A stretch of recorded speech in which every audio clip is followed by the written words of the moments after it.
Hi, good evening. This is another edition of the Brooklyn in the 2010s podcast.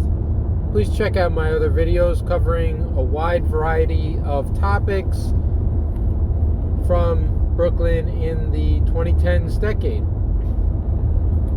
So right now it's about it is April 2022, and there's a lot on the national news about crime in New York City in general. A lot of the statistics, a lot of the news coming out of New York City is regarding the uptick in crime. So what I'm going to do for you in this video is tell you what I witnessed as far as crime, being a person who lived, worked, or traveled a lot to Brooklyn, New York from about 2009 to 2019. So roughly the entire 2010s decade. I'm just going to tell you mostly what I saw, what I heard, and you will have the eyewitness account of somebody who was there. So you can compare it to what's going on today if you happen to live there or if you're reading about it. Or you can get some information that is straight from the source, a primary source. So I got to Brooklyn starting, I wasn't living there yet, but I was going there a lot, mostly, for socialized in about 2009 and 2010. So as I talk about in my other videos, there was a lot going on at that time. Brooklyn and New York City in general had this general rebirth of business, tourism, the arts from like the mid to late 1990s through the early 2000s, where it became a great place to do business, to try to succeed in some kind of ambition that you may have had, some kind of work you were trying to do. It was all over TV. A lot of TV shows were filmed in New York or took place in New York. It was a big cultural center, and increasingly a lot of people wanted to live there. One reason for this was because crime decreased. I think it can be said without a doubt that most statistics or most people who witnessed New York in the past few decades would agree that crime decreased from a peak in the late 80s, early 90s, and so on. And there's a lot of debate as to why that happened, but I think it can be agreed that it happened. So with as far as that went with the redevelopment and growth in business and tourism, I think there's a good argument that a lot of it went hand in hand. The decrease in crime went along with the increase in economic activity and culture and tourism and so on. What was first, the chicken or the egg, that's up for debate, but there was a lot going on at the same time there, and I think it was related. So a lot of people moving into New York, there's a lot about that in my other videos, a lot going on. And I was a person who started visiting Brooklyn, which, you know, was part of this redevelopment around in the 2000s, and was really impressed by it.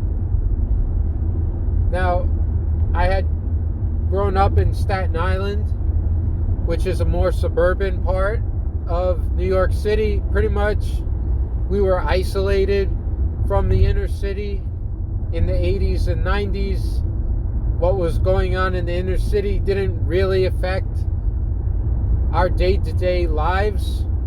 We knew there was a lot of violence, a lot of crime, but it was mostly something we heard about and didn't experience. So when I started going to Brooklyn, I was really surprised at how much I could just walk around many different parts of Brooklyn. At night, in the daytime, I saw other people walking around at all hours in many different places. I was going to Williamsburg a lot and Bedford Avenue, and I mean, just people were going out and about and enjoying the nightlife, enjoying bars, restaurants.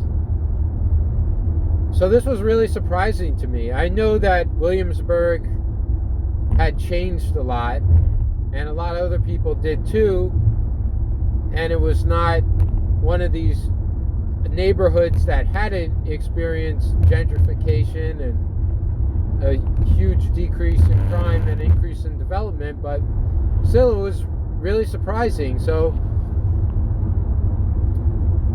I just saw that all these great things were going on, and this was a place I really wanted to be. And a lot of other people seemed to agree with me because they were moving in droves in the 2000s. So I moved in, I don't know, it was like the end of 2011, something like that. And I'm living there. I'm in Greenpoint, which is next to Williamsburg in North Brooklyn. All the crime I'm hearing about is happening like secretly. Like, it's happening especially at night. All the time I'm living there, I was never mugged, assaulted, robbed. I never saw anybody get robbed. Now, of course, I'm just one person, but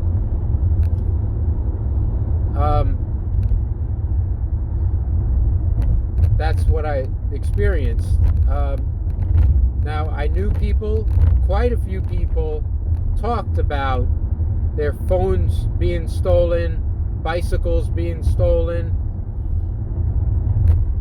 I heard from the gas station that was down the block from where I lived that they were robbed, and the deli across the street was robbed.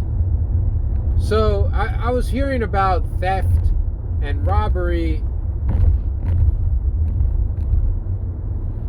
that was definitely going on, and it seemed like there was still a lot of it going on. I heard stories about people on trucks going through the neighborhood at night, cutting the chains for bicycles, throwing them on a truck, and then they would resell them to places that sold bicycles in the neighborhood. Definitely saw prostitution through these like corner storefront massage parlors. Everybody knew about that, but that's going on everywhere, right? So theft, robbery to some extent. I didn't know anybody who was like violently robbed, just people who like somebody took their bike, cut the chain at night while they slept or something like that. Again, not saying it didn't happen, just telling you what I heard and what I saw. And in fact, my bike was stolen. That was the first thing of mine that was stolen.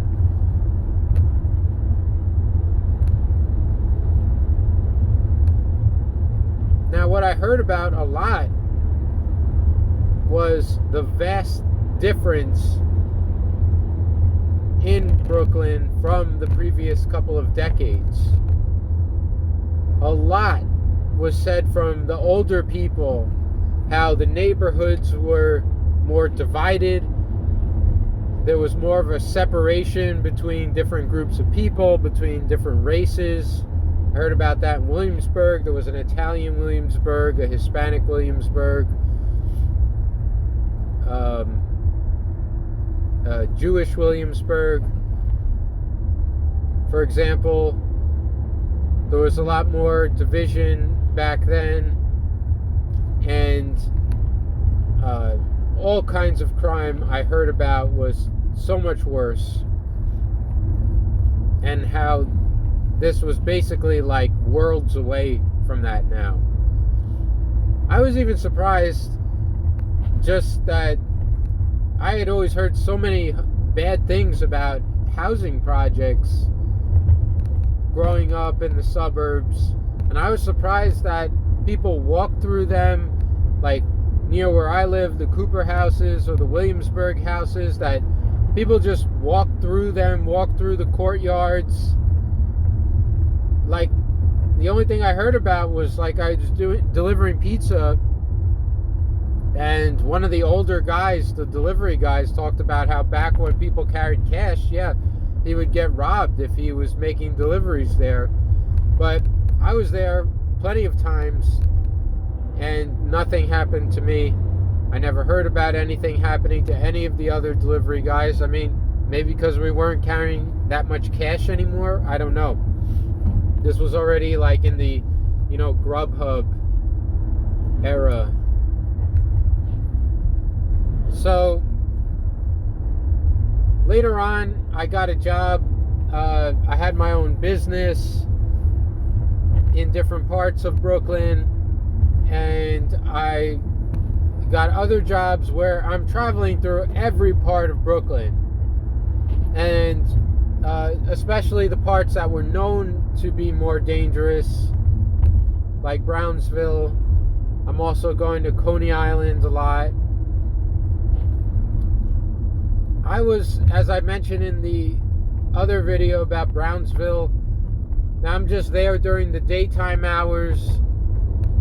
I never saw any crimes happen. I never saw anybody being, like, chased out of a store for stealing something. I never saw anybody get robbed, mugged. I certainly heard about it a lot from people I was working for in Brownsville. I heard a lot about kind of like, juvenile gangs and things like that, and people complaining about them. And people said over and over, don't believe the crime statistics, that they're as low as the government and the media is reporting. People told me to be very skeptical of that. Now, there were some places I went into that I got bad feelings about. Like, I went into one place by the 3 train in Brownsville, and, some guys come up to me, definitely not a doorman building, I can tell you that, and, they're asking me what I'm doing there and why I'm here, and, I'm getting bad vibes for sure. A few places in Coney Island, I mean, I don't know if I just got bad vibes about what was going on in these places, and, wanted to be out there as soon as possible. I don't know how to describe it. I mean, just a certain feeling about the look of the place, the tension I felt with the people there, the way they're watching me, I'm watching them and the questions they're asking me. Coney Island for sure. If you get past where the amusement park is, and where it's been developed, it doesn't really seem like a great place. It seems very poor, and there's just this general sense of tension. Sometimes you see like junkies walking around. I would see them there. Once a fight broke out by the Seaview. I don't know if it's called like the Seaview houses or something like that, or Seaview Avenue, Bayview, something like that. Definitely I saw, people who, homeless or on drugs around there. Once, like in Fort Greene, I saw a guy get chased out, I think, for stealing. And these few times, like, the police were, pretty fast on the job, and a lot of police would come out. A lot of times I'd be walking around, especially in, like, the public housing, and would see signs that, murder had happened there, or some kind of serious assault, and there was a photo of the suspect, or people were looking for the suspect. And it was very sad. Like, sometimes the victims were teenagers of a shooting or something like that, or an assault. One time I got to the Red Hook houses, the morning after a murder. Still police were there. And that's the extent of it, really. As far as like street crime, I didn't really see, like, as far as I knew, like, things happening out in the open. You'd see, like, in the public housing, like the projects, like these, big lights, like, or towers. So you got the idea, like, things are going on there. But like I said, if it was during the day, or even sometimes at night, people, maybe not at night, but during the day, people would walk through these areas, and there was plenty of commercial activity sometimes, like, Pitkin Avenue, and sometimes there was a sense of fear or tension, but not that it would, like, obstruct people from doing things during the daytime hours, at least. Again, like I said, I was only there during the daytime hours. As I definitely heard stories about Rikers Island and how crazy it was there. Some people I worked with had been there, and it definitely didn't sound like a good place. New York City's biggest jail.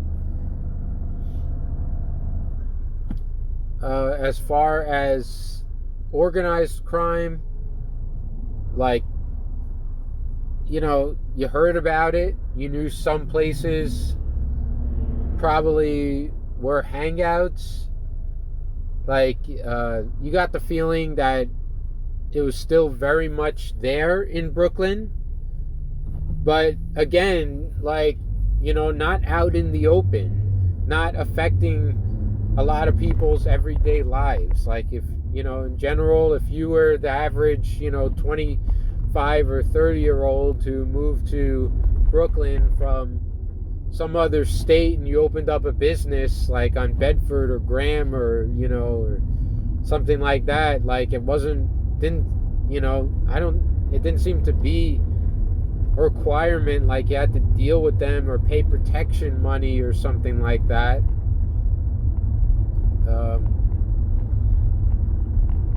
At least not anybody I knew.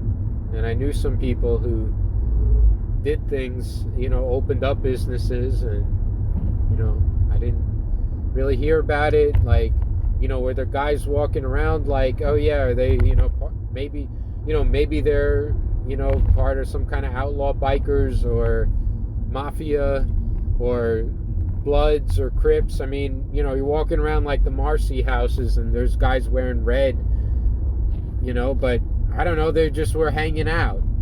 I didn't, like, nobody, I didn't see anybody getting shot or stabbed or beaten, anything like that. So that's really the long and short of it from what I saw as somebody who traveled everywhere in Brooklyn, especially in places that were known to be high crime. Even the subways, I mean, everybody was using them in the 2010s. I mean, towards the end of the 2010s, it seemed like there was a lot more homeless people, especially like, 2019 or so. But, people took the subways all the time. And, were there times I felt a little uneasy, like, I fell asleep and woke up in like the Jamaica station in East New York, and yeah, I mean, there were a lot of homeless people. Like pretty much everybody on the car except me was definitely homeless, and it felt uneasy. And again, as I say in my other videos, I'm pretty tall. I'm was in my 30s, 20s and 30s. I don't look like, I look like somebody who could maybe, you wouldn't easily rob or something like that. So that may have, skewered it for me, but that's the long and short of it. Like, there's really not much for me to say. I owned a business.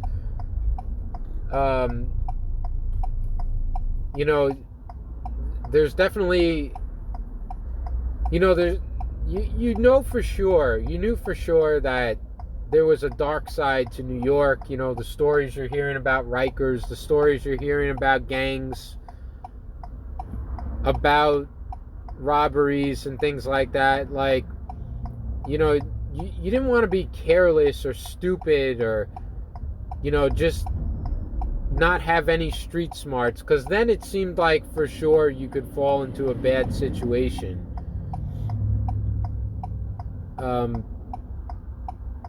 So that, I am sure, was the case. But as far as like, if people think that it's just like the Wild West with, guns going off and stabbings and beatings, and it's like, some kind of crazy movie, I think even my one person's account maybe has some accuracy, at least for the 2010s, that it was not like that overall. I don't think any part of Brooklyn at that time, there was a pretty heavy police presence, it seemed. Even on the subways, you kind of got the feeling a lot of guys walking around with plainclothes cops. So, if you have any questions, let me know in the comments, or you can comment in the comments. Please like or subscribe. Listen to my other videos on Brooklyn in the 2010s. Take care and have a great night. Bye.